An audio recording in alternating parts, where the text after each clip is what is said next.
भारतीय नागरिकता प्राप्ति हेतु 5 प्रकार हम लोग देखेंगे कि कैसे जो है भारत की नागरिकता यदि प्राप्त करना हो तो कैसे भारत की नागरिकता हम प्राप्त करेंगे। इसके लिए 5 प्रकार है कि भारत की नागरिकता प्राप्त करने के लिए जो है या तो व्यक्ति भारत में जन्म लिया हो या वंश के आधार पर, यानी कि उसके माता पिता में दादा दादी नाना नानी में से कोई भारत में पैदा हुआ हो, पंजीकरण द्वारा रजिस्ट्रेशन के द्वारा भी जो कोई व्यक्ति यदि भारत का नागरिक नहीं है और वो भारत का नागरिकता लेना चाहता है तो वो रजिस्ट्रेशन के द्वारा जो है भारत की नागरिकता ले सकता है। देशीकरण के द्वारा, यानी कि अगर किसी दूसरे देश की नागरिकता को अगर हम त्याग दें और स्वेच्छा से भारत की नागरिकता लेना चाहते हैं तो भारत की नागरिकता आपको मिलेगी। भूमि अर्जन के द्वारा, यानी कि भारत सरकार किसी भूभाग को अगर अपने भारत संघ में जो है शामिल कर लेता है तो वहाँ के लोग भी भारत के नागरिक कहलाएंगे और उनको भारत की नागरिकता दी जाएगी भूमि अर्जन के द्वारा, जैसे कि सिक्किम के लोगों को। तो 5 प्रकार से जो है भारत की नागरिकता जो है प्राप्त की जा सकती है। पहला पॉइंट है, इसको हम विस्तार से देखेंगे। जन्म से नागरिकता। भारत में जन्म से एवं माता पिता में से कोई भी भारतीय नागरिक होना चाहिए। कहने का तात्पर्य है कि 26 जनवरी 1950 के बाद यदि कोई व्यक्ति जन्मा है तो ऑटोमेटिक वो भारत का नागरिक हो गया। यदि नहीं जन्मा है तो उससे पहले है अगर, तो उसके माता पिता में से कोई अगर भारतीय है तो उसे ऑटोमेटिक उसके बच्चे को भारतीय नागरिकता जन्म के आधार पे मिल जाएगी।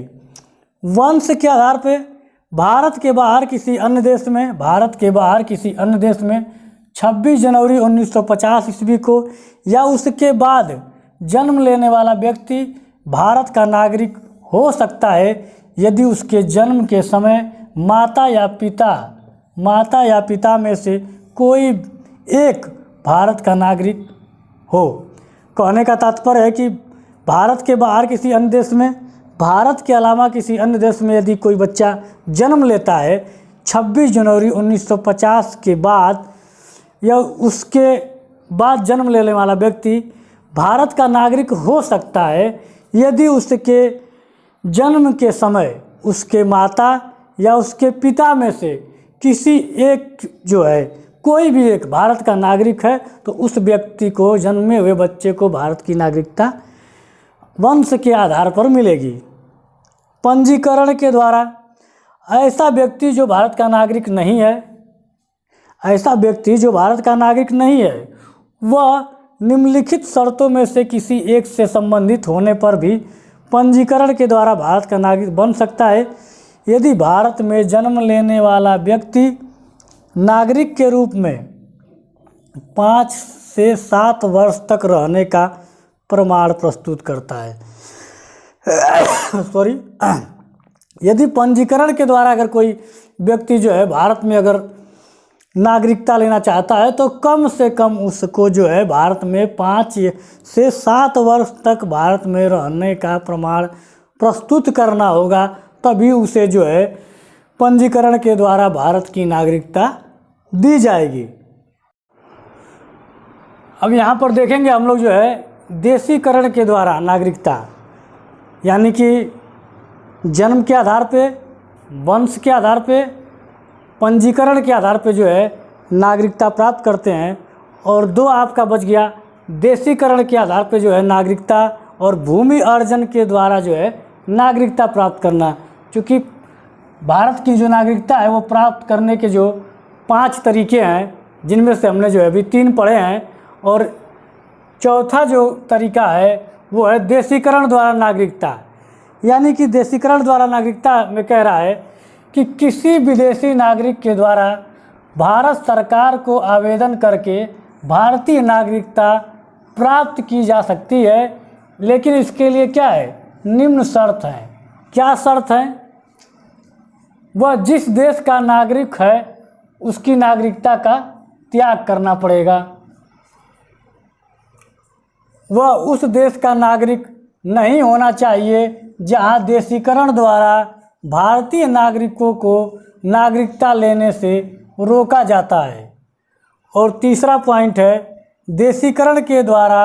देशीकरण के आवेदन से पूर्व 1 वर्ष तक भारत में रहा हो। चौथा पॉइंट है आपका, संविधान में लिखित भाषाओं में से किसी एक भाषा का ज्ञान होना चाहिए। यानी कि जो है देशीकरण जो है किसी विदेशी नागरिक के लिए है कि कोई भी विदेशी नागरिक जिसका भारत से कोई संबंध नहीं है, अगर वो भारत की नागरिकता लेना चाहता है तो इसको जो है देशीकरण को कहीं कहीं किताबों में जो है प्राकृतिक रूप से भी दिया गया है, कहीं कहीं किताबों में प्राकृतिक रूप से दिया है, तो आप कंफ्यूज नहीं होंगे। तो देशीकरण के द्वारा कोई विदेशी नागरिक जिसका भारत से कोई संबंध नहीं है और वो भारत में रहने के लिए अगर इच्छुक है और भारत की नागरिकता लेना चाहता है तो वो भारत सरकार को आवेदन करेगा भारत की नागरिकता लेने के लिए। लेकिन भारत की नागरिकता उसे दी जाएगी, लेकिन उसके लिए शर्त है कि वो जिस देश का नागरिक है पहले तो उसे जो है अपनी नागरिकता का जो है त्याग करना पड़ेगा, और दूसरा कह रहा है कि वो जिस देश में भी रह रहा हो वहाँ पर देशीकरण के द्वारा जो है भारतीयों को जो है वहाँ की नागरिकता लेने से अगर रोका नहीं जाना चाहिए। और पॉइंट कह रहा है कि देशीकरण की जो नागरिकता है उसके लिए कम से कम भारत में 1 वर्ष तक उस व्यक्ति को जो है रहना पड़ेगा। और चौथा पॉइंट कह रहा है कि संविधान की जो 22 भाषाएं हैं उनमें से किसी एक भाषा का उसे ज्ञान होना चाहिए, तभी उसे जो है देशीकरण के द्वारा जो है किसी भी विदेशी नागरिक को जो है भारत की नागरिकता दी जाएगी। अब लास्ट टॉपिक के पॉइंट है आपका भूमि अर्जन के द्वारा। इसका क्या तात्पर्य है, यदि कोई नया राज्य क्षेत्र भारत के राज्य क्षेत्र में सम्मिलित हो जाता है अथवा कर लिया जाए, उदाहरण के लिए 1974 में सिक्किम का विलय भारत में हो गया, सिक्किम वासी भारतीय नागरिक हो गए, तो भारत सरकार यह सुनिश्चित करेगी कि उस क्षेत्र के लोग भारत के नागरिक होंगे अथवा नहीं। भूमि अर्जन के द्वारा कह रहा है कि 1974 में सिक्किम को जो भारत के राज्य क्षेत्र में जो है सम्मिलित किया गया था, उस समय जो है अगर सिक्किम के लोग जो है सिक्किम का राज्य क्षेत्र अगर भारत में शामिल होता है तो सिक्किम के जो वासी हैं वो भारतीय नागरिक कहलाएंगे। लेकिन शर्त ये है कि भारत की जो सरकार है या भारत की जो संसद है वो ये निर्धारित करेगी कि सिक्किम वासियों को भारत की नागरिकता दी जाए अथवा न दी जाए।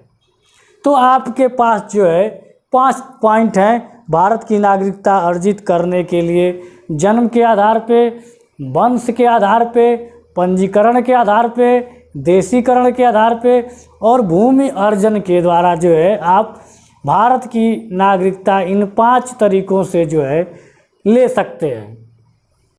नागरिकता अर्जन के बाद हम लोग देखेंगे अब कि नागरिकता समाप्त कैसे होती है।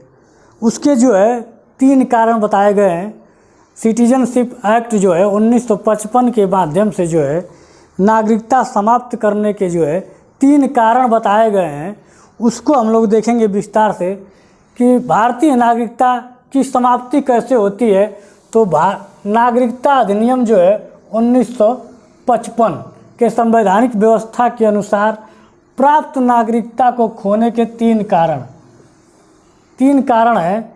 तो उसमें हम लोग देखेंगे पहला स्वैच्छिक त्याग, यानी कि भारत का कोई भी वयस्क नागरिक घोषणा करके अपनी नागरिकता का त्याग कर सकता है। इस प्रकार की घोषणा वही व्यक्ति कर सकता है जो भारत के अतिरिक्त किसी दूसरे देश का नागरिक है। यानी कि कोई भी व्यक्ति स्वेच्छा से जो है घोषणा करके अपनी नागरिकता का जो है त्याग कर सकता है, और ऐसा वही व्यक्ति करता है जो किसी अन्य देश की नागरिकता स्वीकार कर लिया हो। तो एक स्वैच्छिक त्याग, यानी कि स्वेच्छा से जो है नागरिकता का त्याग करना। दूसरा पॉइंट होता है आपका बर्खास्तगी। यदि कोई भारतीय नागरिक स्वेच्छा से किसी अन्य देश की नागरिकता ग्रहण कर ले तो उसकी भारतीय नागरिकता स्वयं बर्खास्त हो जाएगी।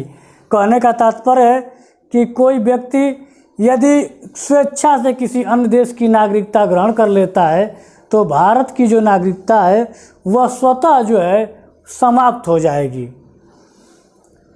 वंचित करना, तीसरा पॉइंट है वंचित करना। केंद्र सरकार द्वारा किसी भारतीय नागरिक को बर्खास्त करना होगा। यहाँ पे जो शर्त है कि केंद्र सरकार द्वारा भारतीय नागरिक को बर्खास्त करना पड़ेगा। क्यों करना पड़ेगा? नागरिकता फर्जी तरीके से, यदि उस व्यक्ति ने भारत की नागरिकता अगर फर्जी तरीके से लिया हुआ है तो केंद्र सरकार जो है उस भारतीय नागरिक की जो नागरिकता है उसको बर्खास्त कर देगी। संविधान के प्रति अनादर, यदि वो व्यक्ति संविधान का सम्मान नहीं करता है तो भी उसकी जो है नागरिकता को समाप्त कर दिया जाएगा। शत्रु देश के साथ गैर कानूनी संबंध स्थापित, यदि वो हमारे शत्रु देश के साथ उसका कोई संबंध स्थापित है तो भी उस व्यक्ति की जो है नागरिकता जो है समाप्त कर दी जाएगी। या तो भारत के बाहर 7 वर्ष तक लगातार रहा हो, भारत के बाहर जो है 7 वर्ष तक लगातार रहा हो तो भी जो है उसकी नागरिकता जो है भारत सरकार जो है समाप्त कर देगी। या पंजीकरण के 5 वर्ष के दौरान किसी देश में 2 वर्ष कैद हुई हो, यानी कि पंजीकरण के दौरान 5 वर्ष के दौरान किसी देश में 2 वर्ष वो सज़ा काट के आया हो तो उसकी नागरिकता जो है बर्खास्त कर दी जाएगी।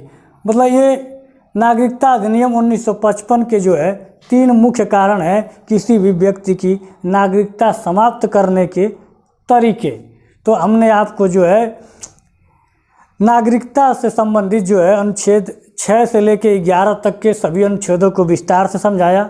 नागरिकता अर्जन करने के जो 5 तरीके थे उनको समझाया और नागरिकता समाप्ति के जो 3 तरीके थे हमने आपको ये बता दिया। और इससे अधिक आपके एग्ज़ाम में आप जो है नहीं पूछेगा और ना ही इससे ज़्यादा गहराई से पूछेगा। इतना अगर आपने रिवीजन कर लिया है तो नागरिकता से कोई भी क्वेश्चन आएगा आप 100% जो है सही करेंगे। ठीक है, धन्यवाद।